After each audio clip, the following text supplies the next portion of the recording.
Pernah dengar komentar seperti, "Kok baru lapor sekarang?" Atau, "Pasti dia yang salah pakaian." Komentar seperti itu dalam psikologi disebut victim blaming. Di video ini, kita akan membahas mitos dan fakta seputar korban kekerasan seksual dari sudut pandang psikologi forensik.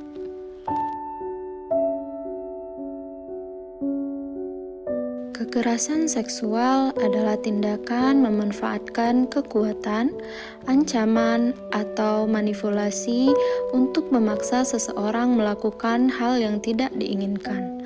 Dampaknya bukan hanya fisik, tapi meninggalkan luka psikologis yang bisa bertahan lama, termasuk gejala stres dan pasca trauma. Sebut saja R, mahasiswi 20 tahun. 3 bulan setelah mengalami kekerasan seksual oleh orang yang dikenalnya, ia baru berani bercerita.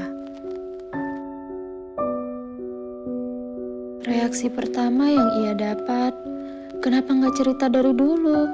Pertanyaan ini terdengar wajar, tapi mencerminkan kurangnya pemahaman tentang cara kerja trauma. Penelitian menunjukkan keterlambatan melapor bukan tanda kebohongan. Ada banyak faktor, rasa takut disalahkan, trauma yang membuat korban menghindari mengingat kejadian, relasi kuasa dengan pelaku, hingga stigma sosial. Sekarang, mari kita luruskan beberapa mitos.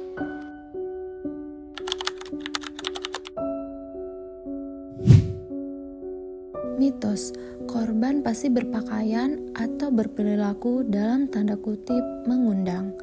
Faktanya, kekerasan seksual bisa terjadi pada siapa saja tanpa memandang cara berpakaian.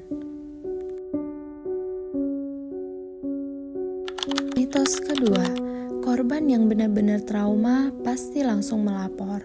Faktanya, trauma justru sering membuat korban menunda, membeku, atau menghindar.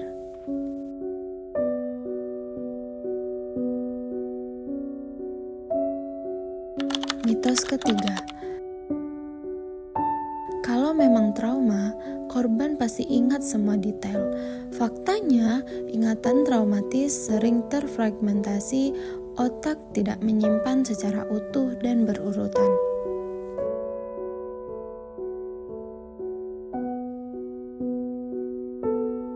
Ketika korban disalahkan, dampaknya berlipat ganda.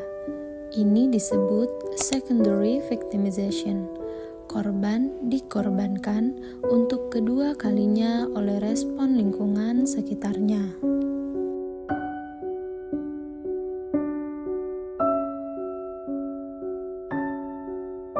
Tiga hal penting keterlambatan melapor bukan bukti kebohongan.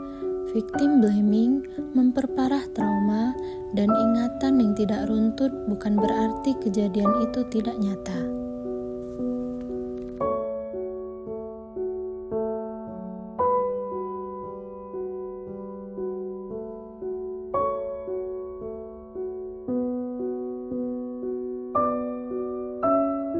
Sebagai calon psikolog dan masyarakat, mulai dari hal kecil, dengarkan, percayai, dan jangan menghakimi.